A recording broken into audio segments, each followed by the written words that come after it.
On this week's episode of the Iron Skillet Podcast, we brought in special guest DJ Rello. During his early career as a DJ, he would take on any and every type of event, which in turn would help him step out of his comfort zone and be able to entertain any type of crowd. While DJing in the Pennsylvania area, he linked up with Lil Skies. They started doing shows together and developed a relationship that would turn into something much more.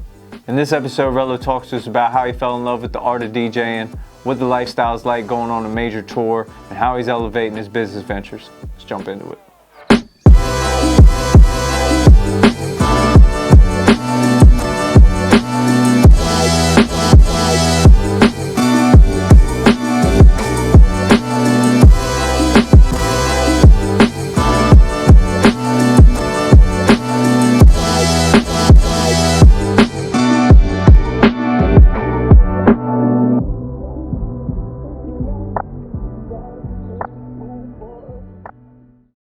What's up, everyone? Welcome back, Iron Skillet Podcast.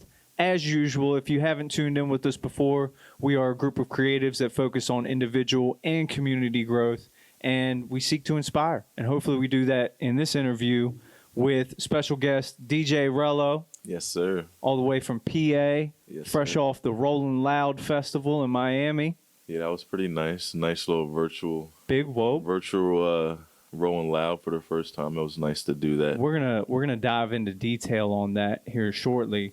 In the building tonight, we got Shtor Lane, Miss Humble Savage, T Clem TV on the boards. I go by Bull, Mr. Wope. You already know what it is. So, like I said, we're gonna talk about the Rollin' Loud Festival. We're gonna talk about his production, how he got his start in music, and what it's like being on the road, and so much more. But as we like to start it off, we want to get the backstory. Yep. So I'm going to throw it to Sean. We're going to dive into that. Yeah, so we always try to get an idea of just like where you're from and how you got your start, because everybody starts from like somewhere different. So where did you grow up originally? I grew up in Gettysburg and in Chambersburg, Pennsylvania. They're like probably about 20 minutes away. My mother lived in Chambersburg and my father lived in Gettysburg. So I grew up in between both of those towns.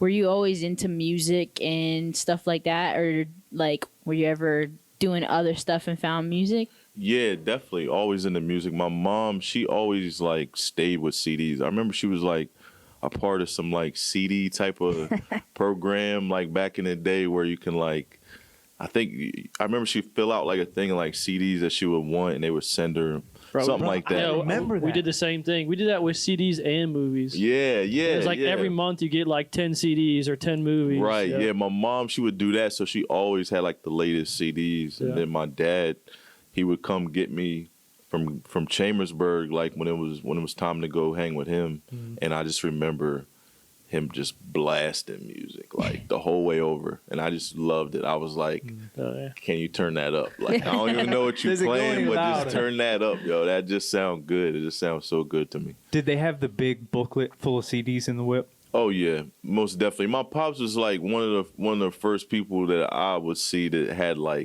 all type gadgets in the whip.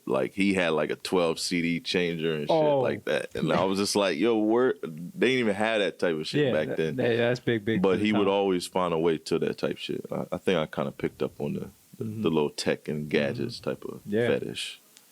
So what led to, did you go from just loving music, listening music, to trying to figure out how to DJ? Or were you ever how did it come into the creative part of you wanting to be a part of putting music out into the world? Where did that come into play? Well, honestly, once my mom got a computer in the house and I realized how to maneuver that, and it was the times when Napster and LimeWire and stuff like that was coming out. I found out how to download instrumentals, and me and a couple of my cousins, we would just get together after school, and we would just take songs and make a mockery of them, and just talk the craziest talk that we should probably have never been talking about.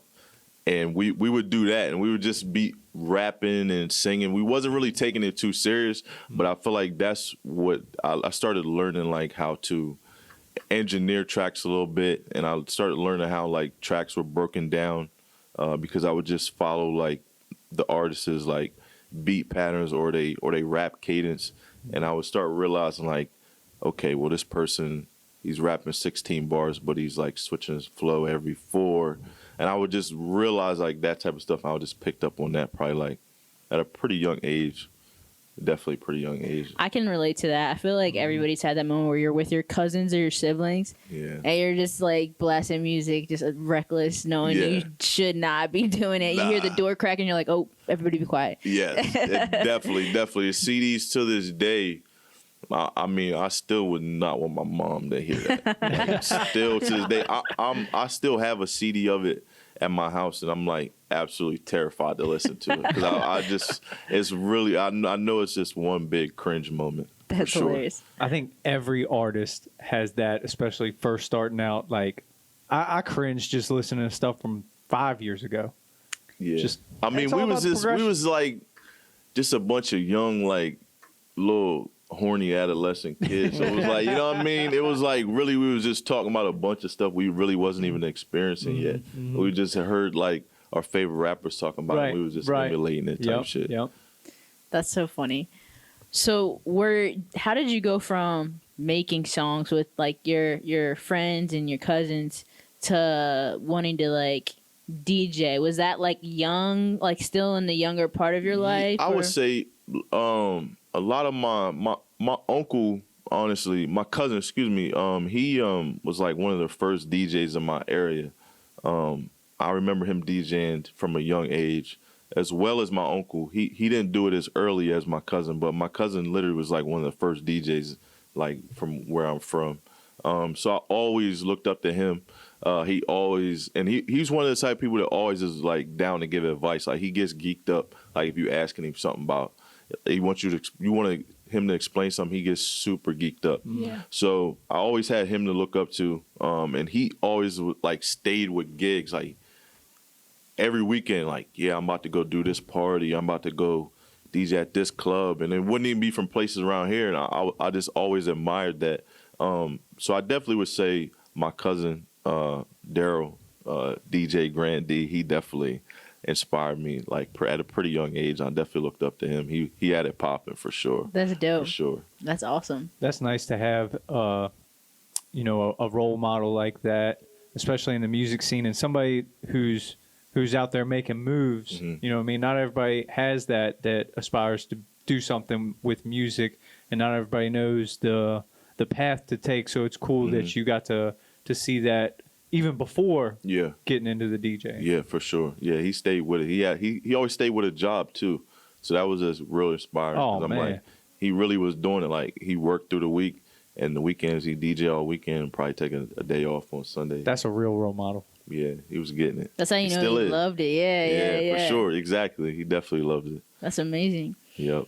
So how did you, I always ask this to DJ, because DJing is you need so much equipment. It's not something you can just like pick up your phone and start doing. Yeah. So how did you get to a point where you were like, all right, I want to start trying to do this myself and like finesse putting together your own little setup? Honestly, another one of my cousins, he's an older cousin of mine, another DJ, DJ DK, he put me onto a website that you can buy equipment. I got my phone on. It's all good.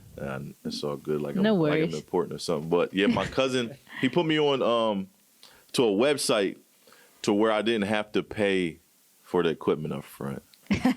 So I was like, man, I said it's time to get it. That's the best thing anybody's ever done for me. Like he didn't have to do that, and it really put me on because I didn't have no money. I didn't have any money, and just being able to go on and grab some equipment for myself.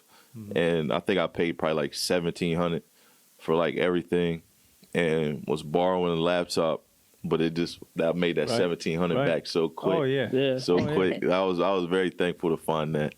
So that's I would say that's probably how everything got going with the equipment. Finding that website. Shout out to American Musical, man. Big whoa. Heck yeah. I'm sure that cheat code has been taken down by now. No, it's still up. Yeah, they the plug. They the plug. Them, I probably get all my stuff from them and musicians from.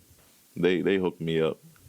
for sure. Y'all need to give this man I a know. sponsor. He's I out know. there I spent a lot of money with both of y'all, man. I got tens of thousands, man. That's a lot of We're money. gonna man. tag him. Look out. What do they call that? Not a representative, but An ambassador. Ambassador. bro, you an Yeah. ambassador for them two I companies. know, right like there. Fashion Nova type joint. That's There what I you need. go. I need the equipment ambassador. That for would be sure. lit. Yeah, that would be a blessing for sure. I think a lot of people, producers especially, start with like a free version of Fruity Loops. I don't Yes. know any producer that paid for Fruity Loops up front. Like when I started producing, I got it off my homie's flash drive. Yeah, I started making beats. Honestly, I started making beats on the MPC, and the MPC had all the software and hardware all together. So I started doing that, and once I liked making beats on that, but it just like wasn't clicking with me fast enough. And then I had a homie of mine really put me on to how Fruity Loops worked, and it was just the learning curve was a lot easier Yeah, for me getting back into making beats. So I did buy it. It's not a lot. Right. Excuse me. It's like $250. Yeah. Any producer, definitely pay for your DAW and just pay for it, and it'll be better in the end because you can upgrade it Facts. and any bugs can be fixed. Because I definitely tried to torrent all that type Oh, of yeah, shit. yeah, yeah, And it's yeah. like, man, it's not as easy as it used to be. Well, then you got to re-download the new software, and like you Yeah. said, if you pay it up front, Gotta you look for literally some have it crazy for like, key gen or something like. No, I was savage back in the day. We needed a new program, so I knew that Target had this microphone that came with Yeah. Cakewalk. Okay. So I was like, I'm gonna go that's buy this. genius. I'm gonna go buy this microphone, pull the CD out, and then return this shit after I download Cakewalk Nice. to my Bruh. PC. Nice. incriminating evidence. I Yeah. never forget. He told me, I was like, Travis, you can't do that. He was like, I already did it. I'm like, God. Hey, Hey, you we do what needed you gotta something. do, I guess. Man, sometimes you gotta do what you gotta do. That's it. I hooked my pops up with Cakewalk, by the way. But FYI, if you didn't know, he's more than a DJ. This man is Yes. a producer as Yes. well. Yeah, I do. Yeah, I'm a lot of things. Yeah. But right now, yeah, I'm a DJ and a producer. What made the transition? Like, how did that? I still want to. Hold on. Wait a minute. We're jumping too much. Hold on. We're jumping too much. So you initially got into DJing around what age or what time frame? High I school? would say got into DJing. I was probably it's like early 20s. Okay. I would say early 20s. I didn't get like no equipment. Right. It took me a few years, Yeah. but yeah, probably early 20s. Yeah. So, okay, after, getting equipment and this and that, how long did you have to perfect the craft, or did you start getting gigs, or, how long, what was that time It was frame probably like I gave myself like a solid like 3 months just to like practicing it? download. Yeah, I would spend all day downloading music. What I would do is probably I would just go and just do about artists. Like, all right, an artist is popping right now. Download their music, all their whole everything they had type shit, and then I would at nighttime I would just mix it, Load up the just catalog. start mixing, Yep. and just mixing, try and get my hand and my eye coordination good. And a lot of thing with DJing is just remember where all the buttons is at. Yeah. So you I don't bet. have to think about it. Well, hell, you probably in the dark up there on stage anyways. Yeah. A lot of times, you definitely in the dark. You better know where the buttons is at. Hit that. Yeah. Yeah, for sure. All right, here's a fun question. Do you remember your first gig? Oh yeah, What was it? my first like club. It ain't even a club. It don't even have to be a It's a club. You could have bar. been doing a wedding. My You know what I first mean? like bar type joint was in a bar called Hot Point in Shippensburg. Shout out Hot Point. It's a bar that probably nobody would expect me to be in. That's no offense to them. But you know what I mean? Like they would have like line dancing and stuff there. But I was like, man, I need to DJ and I need to definitely get some money, and they was cool with it. And I basically was like, listen, they can just use me as like a human jukebox. Like whatever people come in, they want to hear, I'm going to play it for them. Right. And that's basically what I did. And Whatever to get your foot in the door, right? anything. And it actually was a real good experience because it helped me like with not just having hip hop and R&B. Like that's what I started with, like just all hip hop and R&B when I started DJing there. Like nobody was requesting hip hop or R&B for the most Right. part. So I had to. It made me like get my library up. Like I started having to download like rock music. Had to start downloading some country songs, Right. pop music. Had to do it all because I didn't want to tell people like, nah, I don't got it or Right. something like that. No, of course. Gotta And make people happy. I would say my first wedding was crazy. It was like it was a crazy mix of people. I think the bride was mixed. She was black and white, and the husband, the groom, was Spanish. And so I'm like, okay, what do I play You at playing this wedding? everything. Yeah, that's a party right there. Yeah, for sure. And then I remember playing music. I was just downloading Spanish music, and I didn't know that I didn't know this dude was Mexican. I didn't know if he was Puerto Rican. I just knew he was Spanish. And I remember like just getting this like just talking to like Mexicans listen to certain things, like Puerto Ricans listen to certain things, Dominicans, everybody, they all listen to Spanish music, but it's all like different types. Right. So then I like started breaking down, getting into Spanish music from doing that wedding. Like early on, it really made me a better DJ because I was not DJing in my comfort zone at all. Like all the stuff that I wanted to play, I was not playing.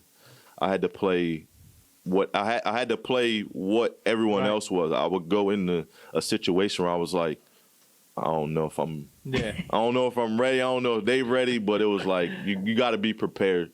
Yo, for DJs out there, like I think that's the biggest tip of all is broaden your catalog For sure. and learn those genres. So when you do get in those situations, you're not clueless on what to play and whatnot, and it's going to open you up to getting more gigs outside of the hip hop bars or what have you. I'm not saying no to any gig. I don't care what nationality you are, what you want to listen to. I'm gonna do. Even if I don't have any of your music, I'm gonna study it. And I'm by the time we get to the show or the party, we're gonna be turning up. Like I don't care who it is. It can be your grandma, your auntie, your great grandma. We turning up. Don't matter who it is. So, it can like, be big turn up. So anybody. somebody comes up and requests like a country ass song. Oh, I got it. He's like, I know I got it. I got it. You vibe with them when you I put it got on? it. Oh yeah, I'm vibing. I'm vibing. If the people vibing, I'm vibing. Right. Yeah. I'm vibing. As long as they having a good time, I'm having a good time for Oh, yeah. sure. For sure. Yeah. I just like seeing people. Like I like even if I don't know the song, like somebody come up and be like, "Hey, can you play this song?" And I'll listen to my headphones and be like, "Cool, I'm about to play it." And then people get geeked up, and I get geeked up like. Yup, dragging that, putting that in a folder. Like I know they like that song. Yeah, you gotta save that. And then you go to another party. It could be the same type people.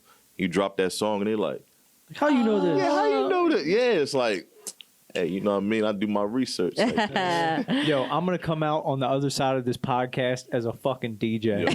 you might I be. got all the tips and tricks now. Like I just Might need to get be. my catalog right. You might be. That'd be dope. One more fun question. For sure. Have you done any weird, wild, different, parties? Like, have you ever done a bar mitzvah or something, or anything crazy? I don't think I did a bar mitzvah. Not that I can remember. As far as like a crazy party, I mean, doing parties with Skies at it when we started out, that was probably like a crazy experience. Just seeing like a lot of me thinking like, oh, we just about to do a little party, me and this kid, Lil Skies, and then we have a party and hundreds of high It's school like kids Project show up. X. Yeah, style it's like shit. holy shit. Like, I thought we was just having a little thing where you're performing, and it was like, Crazy. shit. Yeah. All right. Well, let's just segue into it. How did you and Skies link up? His mom. Oh, word. His mom. Yeah, I worked at a bar.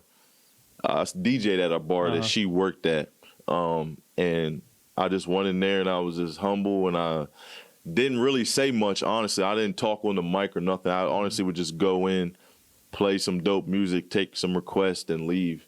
I wouldn't even really drink nothing or nothing. And one time she came up to me. I was also doing parties. I was doing like underage parties for underage kids, under 21. And like high school kids, I was doing like just little get together parties. And his mom like found out about that. And she was like, hey, my son raps. you should check him out and invite him to a party. And I was like, cool, I'll look him up. Uh-huh. And I looked him up, and I was really impressed because I was like, this little motherfucker has songs. Like, he's putting songs together. Like, he's not like I told you earlier what I was doing. I was taking other people's beats and like mimicking them, like their whole style, just changing the words. Like, he was actually coming up with his own songs, his own melodies on his own beats. And I was really impressed. And then she told me that he was like 15, and I'm like, holy shit. I'm like, for real? I was like, yo, you definitely gotta come to this party. Come through. He's nice. Came through, and that shit went. It just started going crazy. We just kept doing them, and everyone we kept doing, more people would show up, more kids, and it just started getting wild. I think that's dope how y'all linked up when, you know, before the fame for Skies. And y'all are still together, rocking shows, traveling the world. Yeah. Not even just the East Coast anymore, doing house parties. Like, these guys are out here traveling the world. It'd be crazy, man. It should be happening so fast that it's like, I don't even really be taking it in a lot of times. Like, you living in the moment, though. Yeah, until someone else, someone else brings it up. I do a situation like this, and I really like sit back and think, and it's like, damn. yeah, you're right. Yeah. Yeah. I did do some shit, didn't I? Yeah, it is pretty cool. Go from house parties to fucking world tours. Yeah. When you're in the moment, it's just like you're just doing it. It's just happening. But you forget sometimes, like, the actual journey that it took to actually get there. Right. Sometimes you have to remember and take it in. I was gonna ask you, have you ever had like that, like a surreal moment where you're like, damn, like where you're sitting back and you're like, whether it's after something happened, like after a crazy experience, and been like, I can't believe we went from here to here. Like, I just feel like if I was doing that, I would be like, holy crap. I would say probably the first Rolling Loud we did. It was a big festival. Probably had like 70,000 people. And I was just like, this is a blessing to be able to go and perform there. And it just was crazy. Like, you get in front of those people, and it's like, man, I seen pictures like this. You know what I mean? With guys on stage with all these people, like looking at them. And you kind of just have to just like, you take it in and you just embrace it. Like, all right. Me, I never really get too nervous. I just get nervous for like a equipment malfunction. Yeah. Like my laptop like fucking up or so, you know what I mean? Like something like that. Like me personally, I don't get nervous like to go up there, because it's like, what's the worst I can do? I can fuck up and it's going to be funny, and I'm going to go viral either way. Yeah, it'd be cool. That's a great way to look at it. Yeah, it's like, fuck, I fall off the stage or something, like, all right, I'm be on World Star and millions of people are going to laugh at me, but It'd be They gonna know my name. yeah, they going to know who I am afterwards. They going to be like, hey, there's that DJ that fell off the stage at Rolling Loud. DJ fuck up. Yeah, basically. Yeah, pretty much. Yeah. So, Rolling Loud, you know, like you just said, 70,000 people. Here we just, you know, we're still in the pandemic, and, you know, unfortunately, you know, we can't have shows, this and that. You guys just did Rolling Loud this past weekend in Miami, but different feel. You had to do it virtually. No fans. How was that? It was great, honestly. Yeah. I liked it. Because it really like separates like the performers from the rappers. I liked it because, shout out to Rolling Loud, first of all, because they always put on a great show, man, and it was really cool to put this event together. But you had to perform for TVs. Like, they had basically like a bunch of TVs mounted, and they had like fans on Zoom calls, like basically. Yeah, like the NBA. Yup, and then they had a couple TVs that were displaying a live chat. Oh, word. And then obviously you had workers that were in front, like watching you, and then a couple like guests of artists. So I would say like 20, maybe 30 people watching you, plus, like I said, the screens. Right. But I just liked it because, like I said, you have to really bring it out of yourself, like, because there's no like crowd to gear you up, like to, you know, get you going. You have to like pull it all out of yourself to do it. And just was cool just to perform in front of a couple people. Yeah. Like, right. It was real like a real like intimate vibe. It almost felt like we were on like Jimmy Kimmel or something. You know, you had that feeling like you were only performing in front of a couple people, but I seen that you and Skies broke the stream record for Rolling Loud. Like more people watched that performance than others, or something. I seen something like that. I seen Mike share something like that. I wouldn't be surprised if it was. It was definitely a lot of people. They were definitely waiting for Skies to hit the stage. Regardless, y'all had millions of people watching. Yeah, it was a great turnout for it. I wasn't surprised that it did well, but I was surprised that as many people watched it as they did. Right. I think it was obviously millions of people, not all at once. Tens of millions. Yeah, yeah, not all at once, but like total viewers, and I feel like that was good, especially for the first one that had never been done, and they kind of were just testing it out. Right. And it turned out great for the first time. So I think for a festival to take that initiative and take that step and doing a virtual instead of just canceling completely, I think that's huge. And I mean that reached a lot of people that might not have even heard of Rolling Loud. Yeah, definitely. I believe so. Yeah, you got the people on Twitch who just, what's this? Lil Skies performing at Rolling Loud. All right, I'm gonna click this. Yeah, what's Rolling Loud? Yeah, for sure. I bet it did like just get normal like guys that are watching video games. Right. Exactly. Whatever.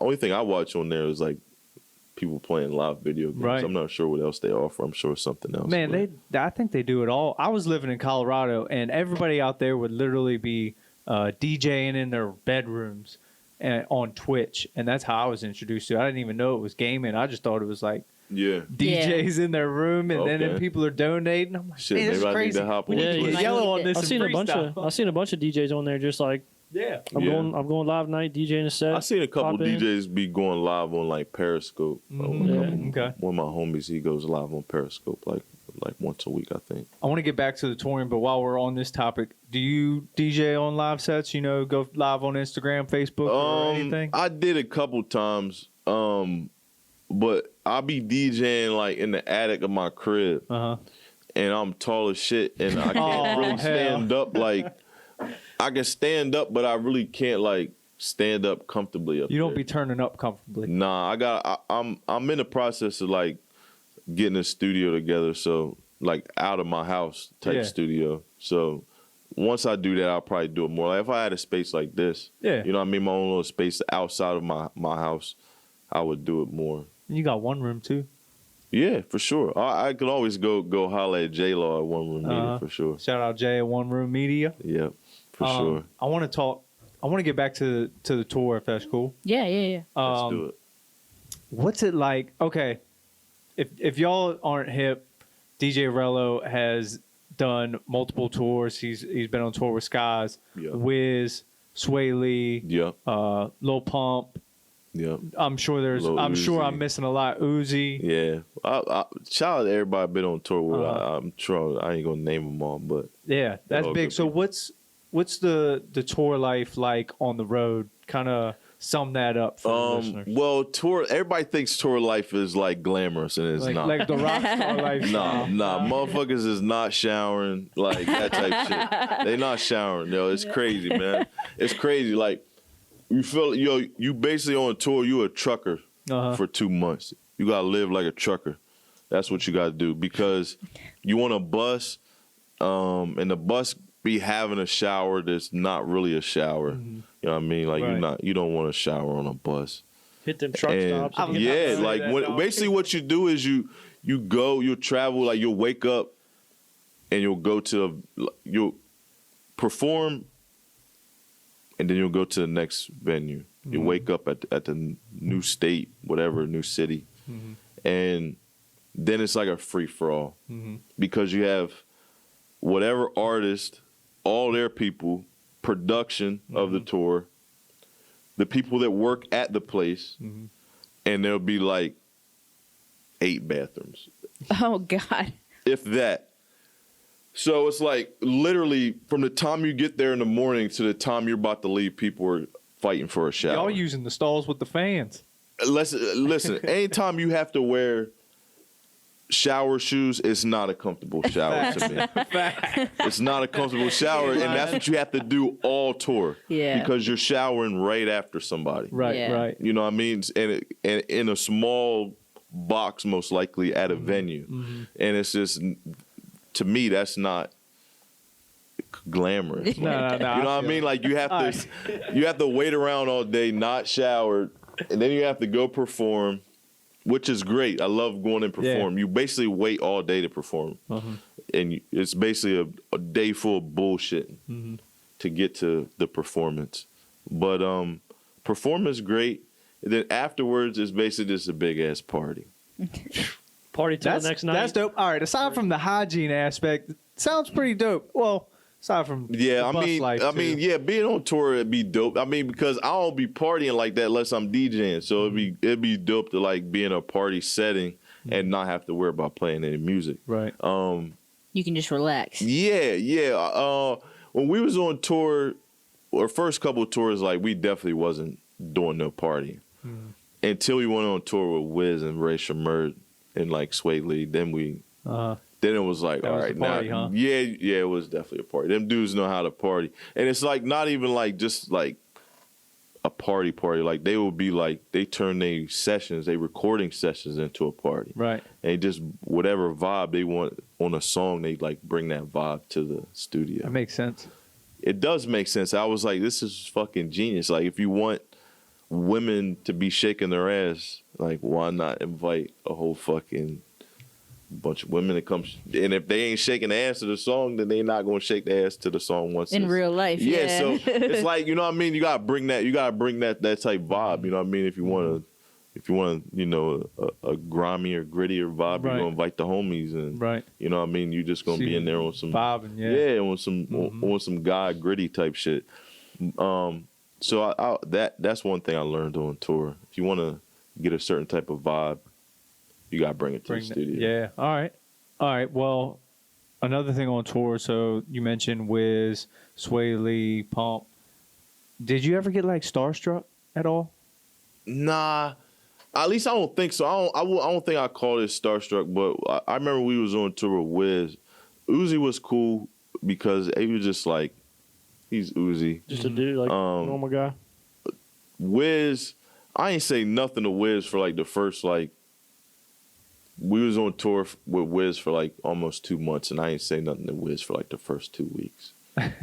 Because I was like, yo, I fuck with Wiz so much that I was like, yo, one thing I'm not gonna do is be a fanboy. Right. Yeah. Right. So I was like, I'm just gonna ignore him.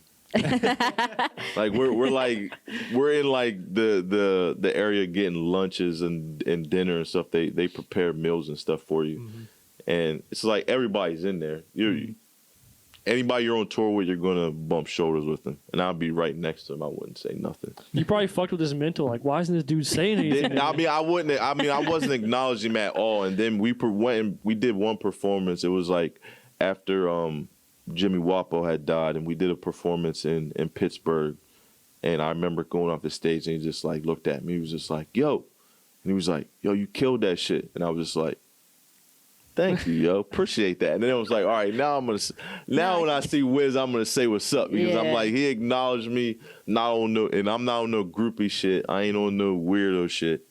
Now we cool. Then from then on, I was like, That's dope. I was like, all right, That is fire.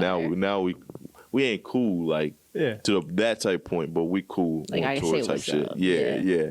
I feel you. That's fire. Yo, that's crazy. That's funny. Yeah. You got any wild stories from tour that you're allowed to tell? Sure. I mean, We ain't gonna incriminate anybody or nothing. We just, you know. no, it ain't nothing like that. I'm just trying to think of the best situation. Man, being on tour has a lot of crazy moments. I would say the craziest moments probably happen on the bus. Oh, word? Yeah, the buses get kind of crazy. Oh, yeah. Not our bus. Our bus was really like the uppity bus. Like we was bougie as shit on our bus. Like it was always clean, and like we didn't have people on there. It wasn't party on there. Skies, like, he's real clean dude, so he ain't finna let motherfuckers dirty up shit. Like he'll start bitching Like if it's some dirty shit, like he really will. He's not with that grimy shit. He wants you to clean up after yourself. So it's always As they should. yeah, it's always clean. But other guys' buses, man, I mean, Crazy. So it goes down in the buses. oh yeah, the buses it go down. It go down. Yeah, it go down on the bus. Man, let me tell you something. If you got a girlfriend and she talking about she going to a show, she better come straight home. Do not go to them buses. Don't do it, man, because some of them buses get crazy. I remember walking on like pumping them's bus, and I was like, yeah, I'm gonna have to slide. That's too much. I'm gonna have to slide, yo. I'm gonna have to slide. Yeah, it was like it's a vibe for them, but for me, I was just like, I always Nah. wanted to be like a tour videographer or photographer until you I go- started listening to podcasts of like dudes that are doing it, and I'm like, maybe I don't want to do this. listen, you're gonna put yourself through some situations. Some situations you Some might sticky not want to see, or situations you might not want to be in. They're gonna put you in on a tour. That's for sure. Yeah. There's gonna be some stuff you're gonna see that's gonna make it hard to smile in the future. It might. Quoting Tupac. It might. It definitely might. It's a good time on tour though. It's cool just waking up in a different city, and just me when I'm on tour, I like to like go out. Me and Sky's manager, my homie Moochie, we like to go out and see the city. Like I pull up whatever city we go to. I want to see the hood. Yeah. Oh, word. I want to see like, you know what I mean? Like those places, like that, the heart of those places. You know what I mean? Like I want to see where everybody's at, what people go to. One of the first things I ask like an Uber driver whenever we get to a city and we get off the bus, like, all right, first of all, what do y'all eat here? And where do people go like to hang out? And where's the weed? There you go. Those three. All things. great questions. I'll tell you, that's what I always try to find out. I always try to find something to eat, try to find out where like the culture is at. Like I don't want to go to Chicago and just be like, oh yeah, I did a show in Chicago, but I didn't experience nothing Chicago has to offer. Like I want to experience the stuff that Chicago people that love Chicago, I want to experience what they like. So when I say I've been to Chicago, I can be like, yeah, I've been to Chicago, Right. and somebody from Chicago, we can talk about like, oh yeah, you've been to this spot. I like to do that instead of just going and just Right. chilling in a room or on the bus. I Right. feel Like you. that type We of definitely stuff. I did like the to go same out. thing. Like we went to Chicago for Complex Con last year, and like we just started walking. Yeah, Just walk somewhere. yeah. See what's Find here. something. Yeah, for sure. It's like you never know when you're gonna be back. Yeah. If you're gonna be back, so it's Yeah. like you better see it while you're there. Get that chance. That's how I treat it. I treat it all like it's work, but once that work gets done, I treat it like a vacation. Yeah. And just try to see as much as I Yeah. can see and take in as much as I can take in. That's dope. Yeah. One thing I wanted to ask you, more of a technical thing from like an artist standpoint. How much goes into you and an artist putting their set list together? Like, is it just songs or Me like and Skies, you know? not very much. Yeah. Honestly, no. I be trying, but he's like he likes to wing it, and I'm not mad at that because maybe that's why he kept me around because he knows I'm cool at winging it too. Like we normally just go in with like, all right, we're gonna play these songs. We don't know what order we finna do it in, and we just kind of run with it. But I will say the Rolling Loud set. You know what I mean? Like I threw some shit in there, but for the most part, like we stuck with the set list, except for like the surprise. I threw some like new songs in there, but I know. Yeah. I seen you threw one in that you produced. yeah, that's pretty dope. We got a couple songs. Honestly, we got some songs, man. I don't know what's gonna happen with them, but I know we definitely got some songs. We're just gonna keep recording. We're gonna get to that. So there's like there's like probably like no practice for y'all. Y'all just go out, do a sound check real quick, and then let's Yeah, rock. and sometimes like depending on how crazy the venue is, he won't even sound check. I'll just go out and sound check for him. I'll be Lil Skies for a half hour. There you go. You know what I'm saying? As long as it sound good and sound clear, I'll just go out and I'll just be checking the mics and Right. doing all that stuff for him, so he don't have to come out Dope. and he can just chill and get himself together for the Yeah. show. So what is he like? Shouted out like, all right, we're gonna do this song next. We're gonna do Lettuce Sandwich next, or Yeah, like, And then Yeah. you y'all just, just know. yeah, yeah. That's Yeah, dope. you gotta be prepared with him for sure. definitely gotta be prepared. You never know. He might say, "Yo, I want you to play the chicken dance next or something." Like, you know what I mean? You never Like, know what he's whoa. gonna say. And he we might know just say Rello's some prepared, crazy. though. Hey, I'm prepared. If he say, "I want to play the chicken dance next," we finna do the chicken dance on stage. There you go. Whatever you want. Don't be surprised if Rello samples the chicken dance That and would then be crazy. flips it. Hey man, all I know is if that happens, they better turn up. That's for sure. Everybody better be in the crowd doing the chicken dance. Yo, that's funny. That must happen. I want to jump back to tour for one last question. For sure. I seen that you traveled to Europe. Yes. How was that? And what did you guys? Obviously, you were on tour, but what was it? We went on like a little mini tour over in Europe. We had like a couple festivals. It was amazing. Europe is great. We had a couple tours. We did like Wireless Festival. That's in London. And we did a festival in Finland. A festival. So you had Italy. Norway, Italy. Yeah, we had some shows over in Italy, but me and my man Musha, we was like, once we was over there and we finished the shows, we was like, there's no way we're going. I ain't going right back. Like, I know the shows are done. The most expensive part for Americans is getting to Europe. Yeah. Once you get to Europe, it's not that expensive. Word. Everything is a lot cheaper. You heard that, Trey? Yep. It's just getting over there. So Right. we were like, all right, that's at least $1,000 plane ticket for us. We've already spent that, not really spent it. We over here for work. We was like, man, we staying. Yeah. So we hit some additional spots in Europe, and that was definitely amazing. That's dope. I seen the Poland show that you put on your Instagram, and that looked lit. Poland, shout out Poland, man. I love Poland, man. I really do. I really do. Shout out Poland. Poland's great. I ain't never seen a crowd jump like that. They were amazing over in Europe, man. They did it a little differently. Over in America, they're kind of like, I would say, like riotty type, where they want to like mosh. Over there, they're like jumping. They're just jumping up and down. They're not really like bumping each other. They're just jump up and down and enjoying themselves. And it was crazy. I loved it over there. How was the food? Amazing. No. No. He said sorry. no. No, I was struggling. Me and my man, we was over there struggling, man. I don't hate McDonald's, but I ain't like endorsing McDonald's. I don't eat McDonald's like that. We was eating McDonald's. But yeah, you were It's probably different happy over to see there, the though. Golden Arches.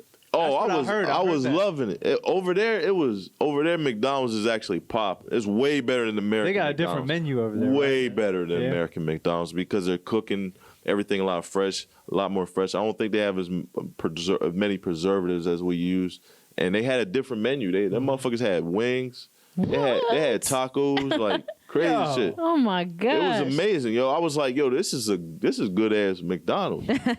I'm not too into all the rules and regulations, but I don't think they're allowed to do like that many preservatives. Yeah, and they shit. don't like sell like a lot of sugary drinks. Like Yeah. you really couldn't get like sugary drinks like that. But I'm telling you, They McDonald's care about was their people. Yeah, and they didn't. I ain't throwing shade. They didn't have any drive-through. Isn't that You wild? had to go in. No drive-throughs. Yeah, but But it looks like made the roads are like narrower out there. Yeah, they drive way better than Americans too. Oh, word! And they on the other side.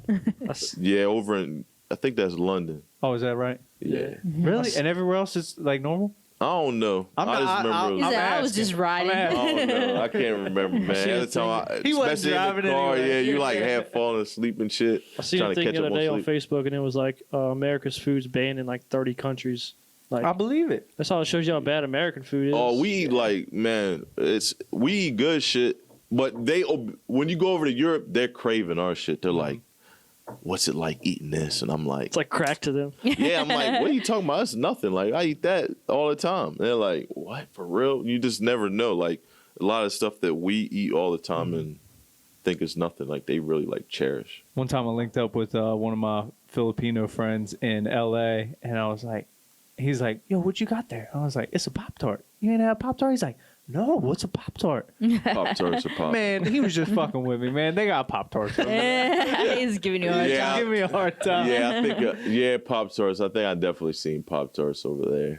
at least some form of Pop Tarts. Yeah, right. Yeah, it might not A be the actual toaster, brand. Oh yeah, what do they call them? toaster. Not Strudel? toaster strudel, but Toaster the pastry. off-brand. There it is. Toasted pastry. There you I go. know all about the off-brand, man. Yeah. All There you about go. We that. all been there. Yeah. Oh yeah, shit. I still be there. Some of that shit tastes better than the brand Yo, shit. facts. I don't know what it is, but sorry. I get that sometimes. I don't know about Pop Tarts. I can't say nah, that. Probably not Pop Tarts. Gotta go with the Yeah, you actual gotta go with the actual Pop-Tarts. Pop Tart. It'd be the icing be weird. Yes, that's exactly what it is. It's the icing and something that I don't think they put enough Filling in there. filling. Is that Yeah. what you call it? I was gonna say jelly, but That's it gonna be the ain't title of jelly. this I don't know. podcast: is the icing on fake Pop Tarts. Right, man, we go down a big rabbit hole. We start Yeah. talking food, man. I know, right? I'll tell you that right now. You wait till we get to the end questions. Oh god. I want to jump back to production and producing. So, how long have you been producing? Not long. Word? Like Nah, not year, like two? not like official. Not Right. like official. Like not taking. Let's put it this way. I never took it serious until this year. Word. All Like, right. and I think taking serious is something is when you're consistently putting hours into it. Right. And I was not doing that. Do you- I was dabbling in Right. beat making. Do you think that COVID and quarantine kind of gave you the time to do that? Yes, COVID helped me out because it backed me into a wall and it made me like I feel like I can do a lot of things good and just forced me to have to do them. Right. Like, and not just because it's like, fuck my DJing. Like you said, if I ain't DJing on Twitch or something Right. like that, Right. you know what I mean? It's you're going to be hard pressed to be DJing right now. So I just was like, man, I got to find some other ways to make some Do music. make yeah. ends meet. And like I said, I just wanted to really dive into it. I was like, I don't have any excuse. Like, if there's going to be a time I'm going to get better with producing and really put my all into it, it's going to be now. If I don't do Yeah. it now, I'm not going to do it. So I just buckled down, and I started learning more, started doing it more, started putting more hours in.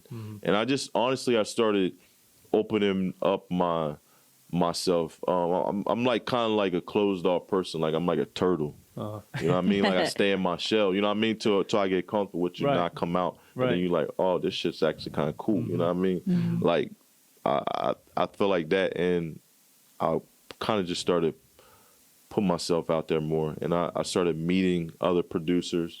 I started accepting other producers. Like other producers would always hit me up, and I would just kind of just blow them off, like whatever. Right. And I started like other producers would send me some stuff, and I started like actually listening to them, Uh-huh. and I would be like, this kid's dope, Uh-huh.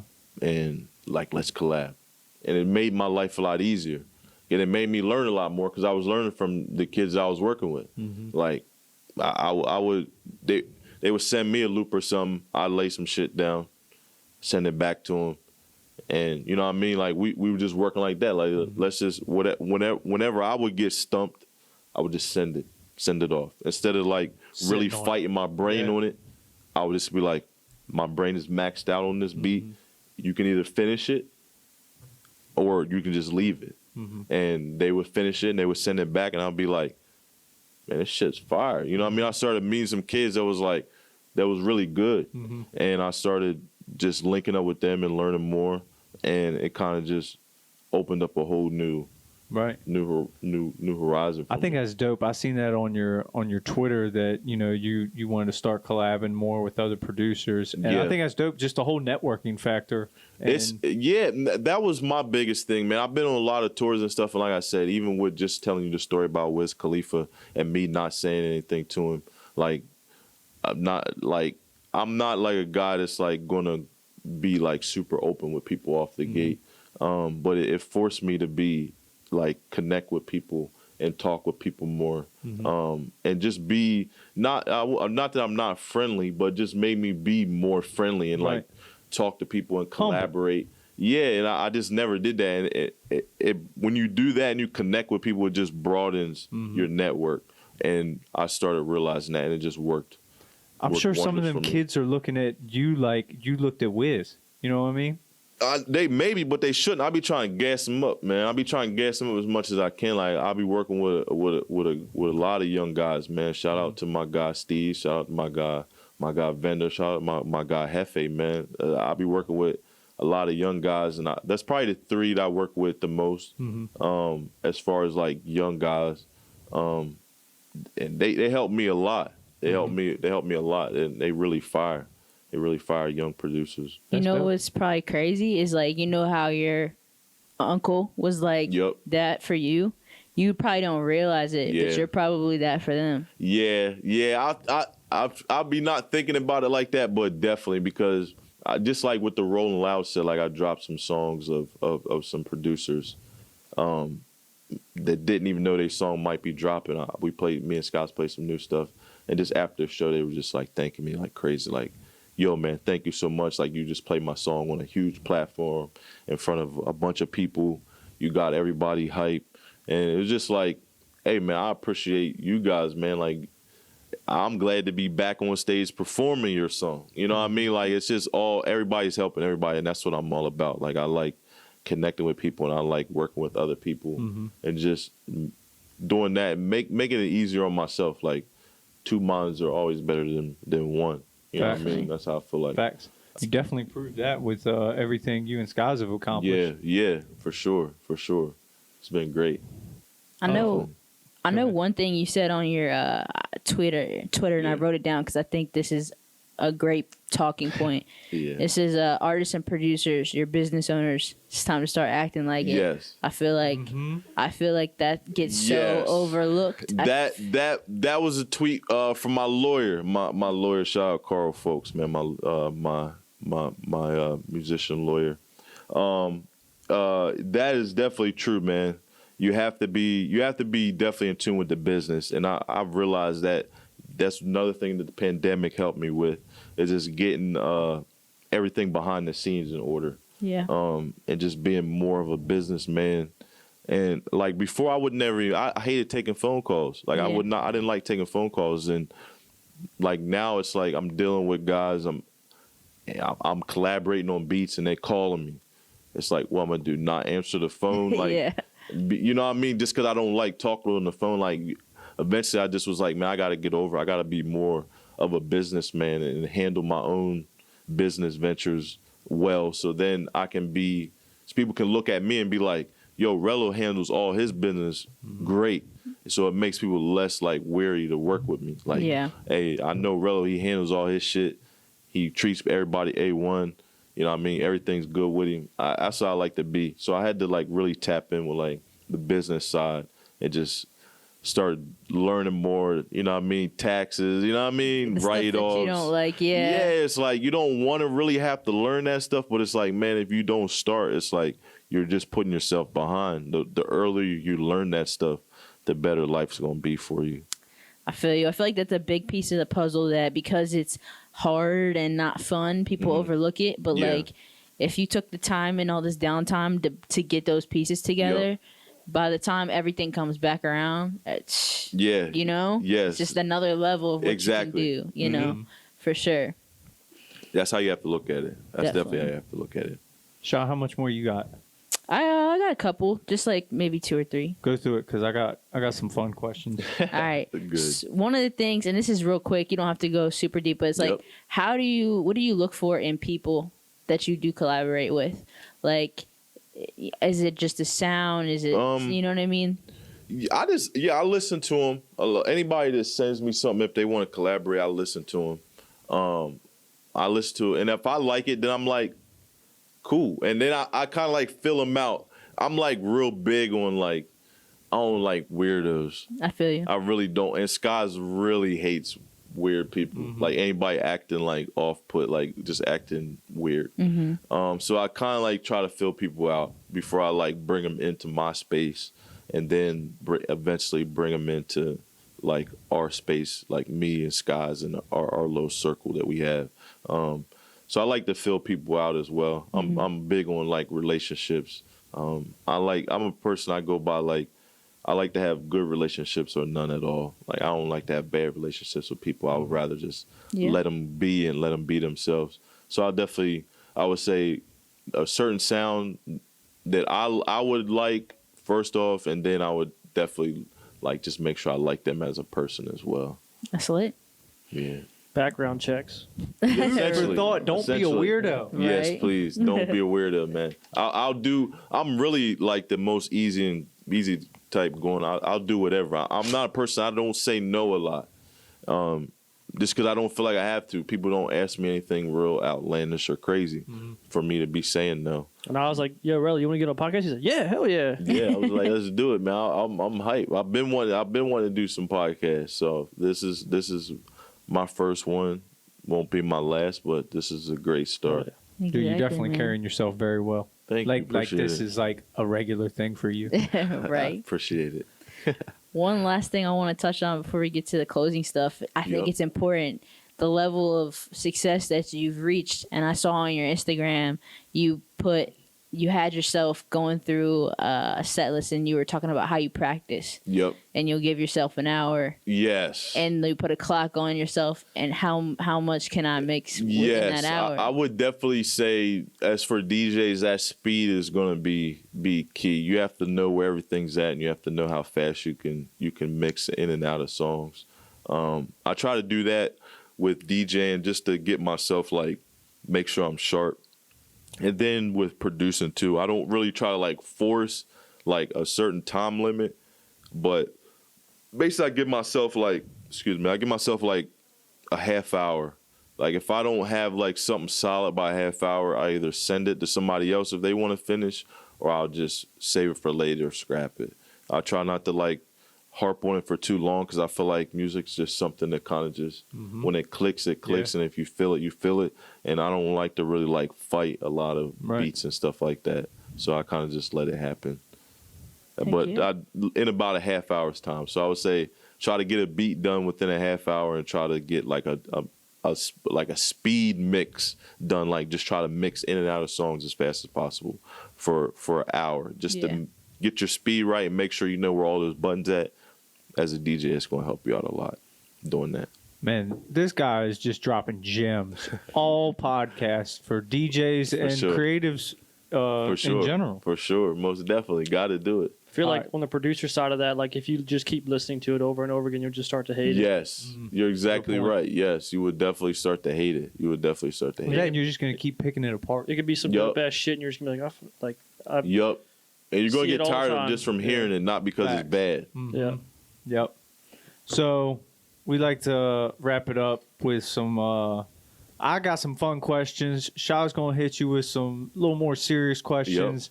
Then we're gonna hear what you got coming up next. Yep. Drop some social media tags where to find you at, and we're gonna wrap this thing up. All right, you ready for this? Yes, sir. So like I said, these are fun questions, but they're important questions. Let's get it. You ain't gotta take a lot of time to think about it. Just hit me with it. Favorite flavor of Pop-Tart? S'mores. Yo! That's two in a row. 2 in a row, yeah. I asked that last night on the podcast, and that's exactly what he said. Was You gotta s'mores. have this. If it ain't s'mores, it's brown sugar, but s'mores most definitely. is We probably ever my do the favorite. hot fudge sundae ones? I stick with s'mores and brown sugar. Honestly, Brown sugar is where it's I'm at. sure I've had it. Yeah, they're good. I won't buy it myself, but I'll eat it. If you Right. had one here, I would eat it for sure. All right, we're 2 for 2 on s'mores. You are. We got another podcast tomorrow. I'm finna ask them. It's about to be s'mores. It's gonna be s'mores and brown sugar. Crazy. It's a wrap. All right, an artist that you looked up to growing up, Artist, or multiple. As a producer, I would say probably I really like Timbaland. Mhm. I felt like a lot of songs growing up I would hear and it was like Timbaland beat. Yeah. Or the Neptunes, like Oh, Pharrell. Man, he's sticking with VA. Hey, baby. Oh yeah, man! Shout out! Hey, you That's know, it. hey, there's a lot of kings came from VA, man. VA pumped out a lot of Facts. a lot of dope people. That's for sure in the music industry. And I would say my favorite artist I looked up to. I'll always like Jay-Z just because I like motherfuckers getting money, man. And it was like he was getting money and he wasn't like having scandals and shit. You know what I mean? Like a bunch of bad stuff being happening to him. Like that was something I just always admired. Like he got his money, he had a shorty and he stayed out the way. Like He was a businessman. Yeah, he's a Not a businessman. businessman. You know what I mean? Like, hey, I'm cool. Businessman. I'm cool with that, man. I need a fraction of his money, but I want to live like he live. For sure. Facts. All right, go-to pair of shoes. 2 pair of shoes. A go-to pair of shoes. A go-to pair. I of see shoes. you got the black cement 3s on. Man, listen, I have a lot of shoes, but I don't be wearing them just because I like they be new and not really worn. I'd be scared, but my go-to, I would say, I wear 6s, Jordan 6s. I seen him in the infrareds. Yeah. I'll just get them. I'll just buy them and just wear them out, and I then don't get blame you, another man. pair. 6s are so comfortable. Yeah, especially when it gets to be winter time and you're wearing jeans. I like wearing them. Facts. I remember we was working at Finish Line.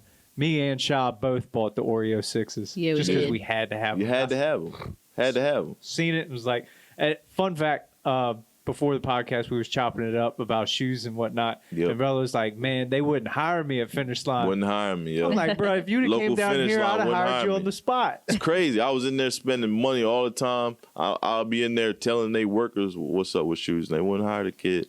Maybe that's why they Haters. didn't want to lose They a customer. closed down. So, hey, that's Yeah, jokes they on did. y'all, man. Y'all ain't even open no more, man. Should have hired Rello. Y'all have been still open. Exactly. One more fun fact before I finish off these questions. We were talking before, and Rello had actually come down here before to go to a little party, and Hell he yeah. actually did the customary bar crawl Yes. from Piccadilly's to Brewbaker's and ended at Milano's, and somehow found their way back to PA. Yes. Hey, man. I don't know how I used to do it, but I did it. Man, hey, you was trained early on for the tour life. Yeah, you right about that. For sure. All right. What was the first CD you bought? CD or album? First CD was Tupac, All Eyes on Me. Word. Yeah, I wasn't old enough to get it, but I looked older. I was always tall as shit, and they had a record store in town. It was called Record City, and Okay. the gentleman that owned it back in the day, I just always would go in there and just talk to him about music and chop it up with him, and he would let me leave with like parental advisory. That's And dope. he knew I wasn't allowed to have them, but he would let me. Man. I would pay for them, but he would let me get them knowing I That's was a underage. good look right there, man. Yeah, shout out Record City. They ain't there no more, but I would love to open up something similar. Like, All right, two to that. more. Favorite movie? My favorite movie. This is gonna sound crazy weird, man. This is gonna sound crazy weird. Uh-oh. My favorite movie is actually The Cable Guy Word? That is random. Wow, that is random. I mean, with it's a Jim good movie. Carrey. Random. I grew up on Jim Carrey, man. Jim Carrey was like, if I ever was gonna be a white dude, I wanted to be Jim Carrey.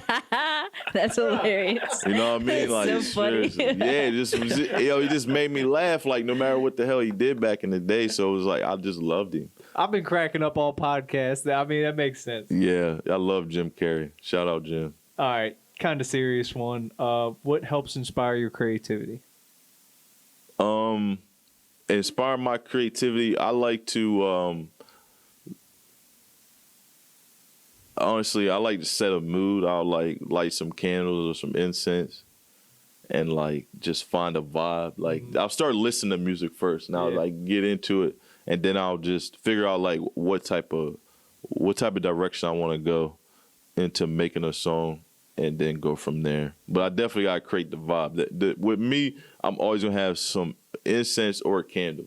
That's Yeah. a prerequisite. And then you got to figure out if you need to get some girls over to shake their ass and whatnot. I mean, I'm just Yeah, playing. no, I'm just that- playing. He said no. no. I kidding. mean, hey, if you need that vibe, then hey, you need that vibe. If I'm trying to make a club hit, I mean, hey, it ain't gonna happen in my room. It ain't no space. But like I said, if we get a studio or something, then Yeah. hey, if you ever need to create that vibe, Miss Rello, I was just joking. Sick Miss Rella.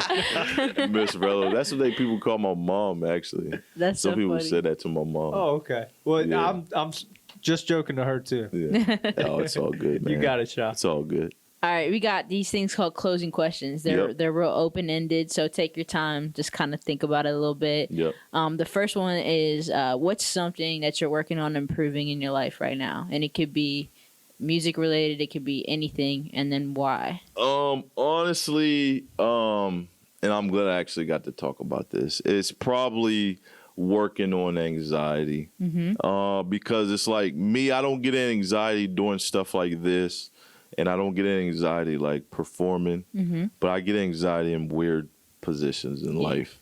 And it's just like, you don't know it's anxiety until it's like you really start like looking it up. It just be like certain stuff, like you just lose interest in stuff, and it's like you just think that you just randomly lost interest, and it could be anxiety. So I would say, like, just working on that, like me, like I said earlier, like being like a turtle, like coming out my shell more often and expressing my feelings better, like through words and not through music or like writing it down. Like I definitely need to work on expressing myself and let my feelings out outside of music. You know what I mean? Like I definitely want to focus on that. Like, cause I know a lot of people deal with like anxiety and shit like that. They probably don't even know they are. I never knew I was. And it's just like, you have to, you know what I mean, really get hold of it and don't let it get hold of you. So that's one thing. That's probably the biggest thing I'm working on, honestly, more than anything, just trying to better myself, like myself.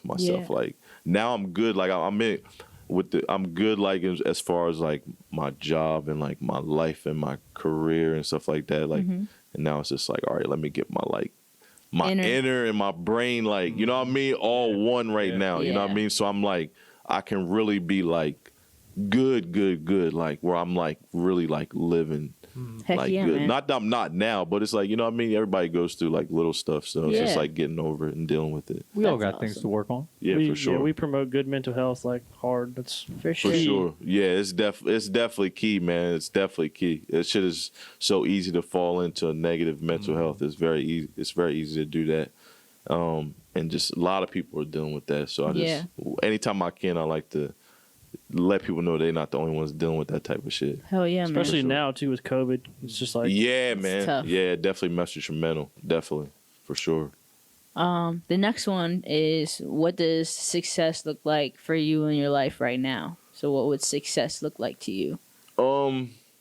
Success for me would just further doing what I love. Like I do what I love now, but like I want to do it in more avenues. So I'm working on trying to start a studio because like I said, I would be definitely putting in even more work than I already do if I get my studio from out of my attic and into my own space. So I would say first and foremost, definitely want to do that. And I would say probably get a little more known with the production. I definitely want to do that. And I'm working on trying to buy a house and shit like that. You know what I mean? A grown man type of purchases. Like that type of stuff, it will be like, once I can get that stuff, which hopefully it happen 2021. I'm stamping it now, all that stuff. Studio, house, all that, whatever I want, that's all coming 2021. So If you tell yourself you're going to do it, you will do it. manifest that shit. yeah. All you got it. You have to manifest all this shit. Anything I'm reaping the benefits for now was all manifested at one point, for sure. Heck That's yeah. dope.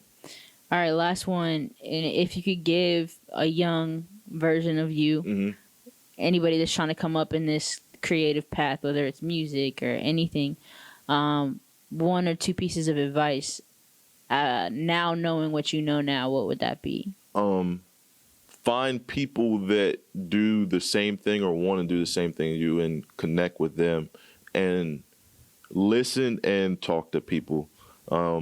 If someone has some stripes in a certain field and they've done it numerous times over and over and over and they're telling you something, you should probably like listen. That doesn't mean you have to apply it, but you definitely should listen.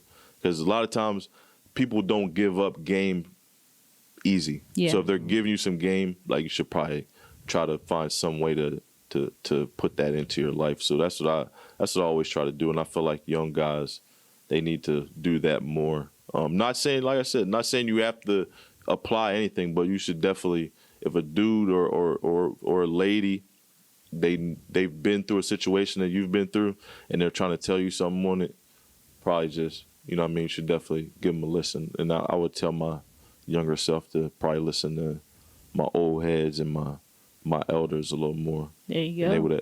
they told me shit way back that I am applying now, and it's like, Could have done it years yeah. ago. yeah, could have done it years ago. Could have had all this money, shit, and taxes and shit. All Yeah. could have knew all that years ago if I would have listened to my old heads, and I'm Yeah. just now getting it straight. You know what I mean? So Listen to your OGs. definitely listen to your OGs. Find your OG, listen to them, and learn for Hell sure. yeah. Hell yeah. 3 great answers. Thank you. All right. So we want to know what's next for Rello. Next for me, like I said, studio definitely got to happen. I got a lot of like songs, man. Like that just from Skies, from the homies, from other artists.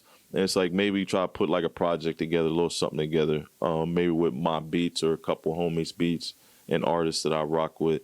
That would be nice. I'd like to put something like official, not like a mixtape, but like might as well do it official and put something like a small EP or something like that together. I would say that. I've been fucking with some clothes. Like me and a couple of homies been fucking with some clothes. And I would like. I don't have no merch or nothing like that. I don't want no shit to say Rello or nothing like that. But it's like I would like to get some. Yeah, I would like to get something like some branding with some clothes out. That would be nice. All that stuff is like I said. All that shit happening soon. I ain't waiting on that.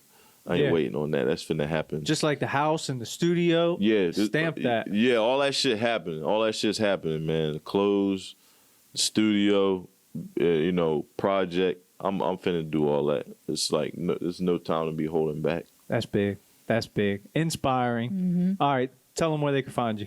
You can find me on all social media under Rello, IMRELLO.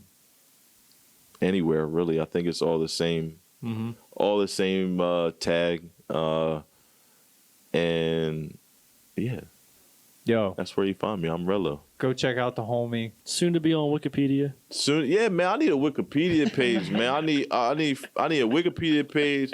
I need my Instagram verified. Instagram. I don't know what's up with y'all with that, man. What I got to do? I don't want to pay no money, so I don't want to do that. But all that shit, yeah. I need Big all that. whoops. Big whoops. Yep. You already know what it is. We For are the sure. Iron Skillet Podcast. DJ Rello in the Yes. building. Thank you for having me. Big whoop. We're going to catch y'all next time. Thank you.